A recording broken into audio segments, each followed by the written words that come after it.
നിന്റെ നിലവിളി ദൈവം കേട്ടു. ചിലരുടെ കണ്ണുനീര് കണ്ടിട്ട് ദൈവത്തിന് അടങ്ങിയിരിക്കാൻ പറ്റുന്നില്ല.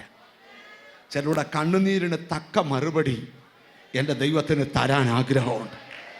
നീ കരഞ്ഞത് ആരും അറിഞ്ഞില്ല. എല്ലാവരും ഉറങ്ങിയപ്പോൾ നീ ഉറങ്ങി. പക്ഷേ അർദ്ധരാത്രി എഴുന്നേറ്റ് മുട്ടുകുത്തി നീ നിലവിളിച്ച് കരഞ്ഞ ആ നിലവിളി മറ്റാരും കണ്ടില്ല. പക്ഷെ ദൈവം പറയുക, അതെൻ്റെ കാതുകളിലുണ്ട്. ആ നിലവിളിയുടെ ഉത്തരം താമസവിന നിനക്കുണ്ടെന്നാണ് ഇന്നത്തെ ദൂത്. സ്തോത്രം. ഇരമ്യാ പ്രവാചകന്റെ പുസ്തകം 33-ാം അധ്യായം 3-ാം വാക്യം ശ്രദ്ധേയമായ വാക്യമാണ്. എന്നെ വിളിച്ചപേക്ഷിക്കാം, ഞാൻ നിനക്ക് ഉത്തരമരുളും. നീ അറിയാത്ത മഹത്വവും അഗോചരവുമായ കാര്യം ഞാൻ നിനക്ക് വെളിപ്പെടുത്തി തരും.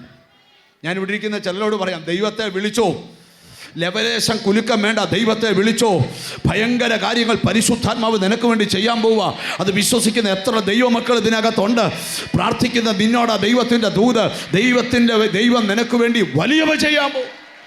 എന്നെ വിളിച്ചപേക്ഷിക്കാം, ഞാൻ നിനക്ക് എന്നെ വിളിച്ചപേക്ഷിക്കാൻ ഞാൻ നിനക്ക് ഉത്തരമരുളും. ഞാൻ നിനക്ക് ഉത്തരമരുളും. നീ അറിയാത്ത മഹത്തായും എന്നെ വിളിച്ചപേക്ഷിക്ക, ഞാൻ നിനക്ക് ഉത്തരം തരാം.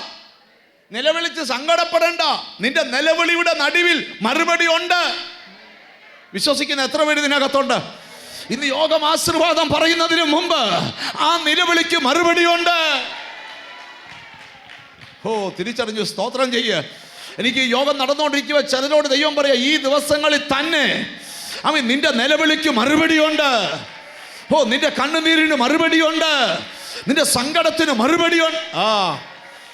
ഓ, ഹല്ലേലൂയ. ദൈവത്തെ വിളിക്കുന്ന കാര്യത്തിൽ മടി കാണിക്കരുത്. നിങ്ങൾ ശ്രദ്ധിച്ച് കേട്ടെ, എത്ര വലിയ പ്രശ്നം ഉണ്ടെങ്കിലും കർത്താവിനോട് കാര്യം പറഞ്ഞോണം. നിങ്ങൾ ശ്രദ്ധിച്ച്, എന്നോട് നിങ്ങളൊരു കാര്യം പറഞ്ഞാൽ പലയാവർത്തി പറഞ്ഞാലും ചിലപ്പം എനിക്ക് മടുപ്പ് വരാം. പാസ്റ്ററെ, എൻ്റെ ഇന്ന കാര്യം ഒന്ന് പ്രാർത്ഥിക്കണേ, പാസ്റ്ററെ ഇന്ന കാര്യം പ്രാർത്ഥിക്കണം. ഞാൻ പ്രാർത്ഥിക്കാമെന്ന് പറയും, പ്രാർത്ഥിക്കുകയും ചെയ്യും. പക്ഷേ ചിലരോട് ഞാൻ പറയുക, ദൈവത്തിന് സ്തോത്രം. അന്നേരം നിങ്ങൾ ഓർക്കും, പാസ്റ്റർ എന്താ അങ്ങനെ പറഞ്ഞേ. പക്ഷെ ദൈവത്തോട് എത്ര പറഞ്ഞാലും ദൈവം നോ പറയത്തില്ല.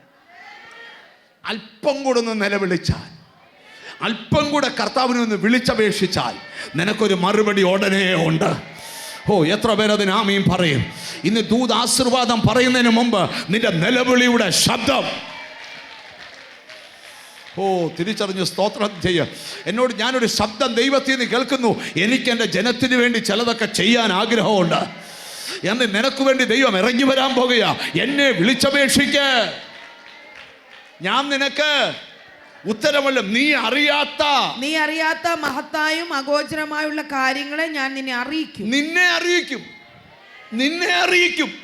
നിന്റെ രക്തബന്ധങ്ങളുടെ നടുവിൽ നിന്നെ അറിയിക്കും ദൈവം.